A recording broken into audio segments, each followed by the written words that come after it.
গরম বাড়তে সুন্দরবনে বেড়েছে বিষধর সাপের উপদ্রব। টানা 2-3 মাস ধরে প্রচন্ড গরমে সুন্দরবন লাগোয়া বিভিন্ন অঞ্চলে বেড়েছে বিষাক্ত সাপের উপদ্রব। গরমের মধ্যে সাপেরা নিজের আস্তানা ছেড়ে লোকালয়ে ঢুকতে শুরু করেছে। হিঙ্গলগঞ্জের বেশ কয়েকটি জায়গায় রাত্রিতে পথ চলতি লোকের চোখে প্রায় বিষাক্ত সাপ চোখে পড়েছে। উত্তর চব্বিশ পরগনার হিঙ্গলগঞ্জের এক মৎস্যজীবীর আটক করে 4 ফুট লম্বা একটি বিষাক্ত কেউটে সাপ জানিয়ে রীতিমতো চাঞ্চল্য সৃষ্টি হয়েছে গোটা এলাকায়।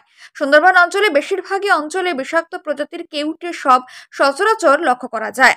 এদিন বন দপ্তরে খবর দেওয়া হলে অনেক পরেই এসে তারা সাপটি উদ্ধার করে নিয়ে যায়।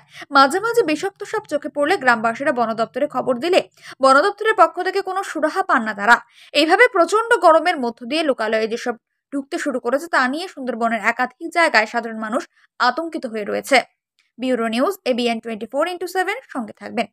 যে এই গরমের অত্যাচারে মানুষ তো অতিষ্ঠ হয়ে যাচ্ছে, সাপেরাও মাটির তলায় থাকতে পারছে না, তাই বিভিন্ন মৎস্যজীবীর জালে পড়ছে সাপ এবং রাস্তা দিয়ে চলাচল করছে, মানুষের জীবন বিপর্যয় হতে যাচ্ছে। তাই আমি হিঙ্গলগঞ্জ যাওয়ার পথে দেখলাম যে হিঙ্গলগঞ্জের মৎস্যজীবীদের জালে বিষাক্ত সাপ পড়েছে। ওরা মৎস্যজীবীদের পক্ষ থেকে বন দপ্তরে সংবাদ দিয়েছে, কিন্তু মৎস্যজীবীরা নিতে অনিচ্ছুক। ওরা নিজেরাই বলছে যে আপনারা বনের যে ছেড়ে দিয়ে আসেন, কিন্তু এরকম বিষাক্ত সাপ নিয়ে খেলা করা। নামি দামি কোম্পানির ভ্যারাইটি মার্বেল এবং টাইলস পেতে যোগাযোগ করুন রেখা মার্বেল অ্যান্ড টাইলসে। আমাদের ঠিকানা কালজানি রোড, নিয়ার নীলকুঠি বাজার। মোবাইল নম্বর 8001801053। বিশেষ দ্রষ্টব্য, আমাদের কোনো শাখা নেই।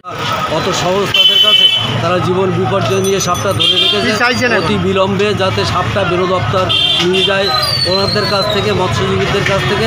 এই কামনাটাই করছি আমি। আপনার নাম? আমার নাম আতিয়ার রহমান সমস্যা। মৃত্যু উঠে দেখলাম আমার এক দাদার আঠলে বিশাল পরিমাণের একটা কেউটে সাপ পড়েছে।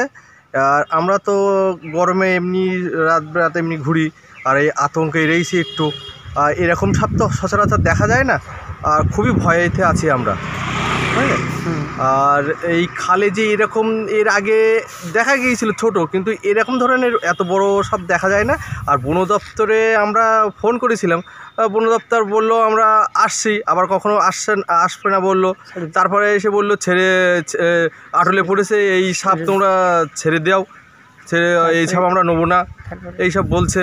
এবার আমরা যদি আটলে পড়া সাপ যদি ছেড়ে দেই আমাদের সেই চিন্তা ভাবনা।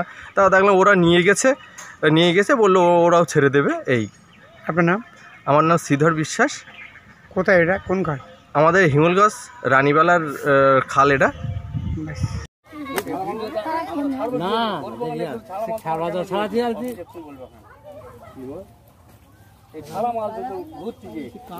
ঘরে ঢুকলে আর মুখ বেঁধে পড়ে থাকলে তখন আমরা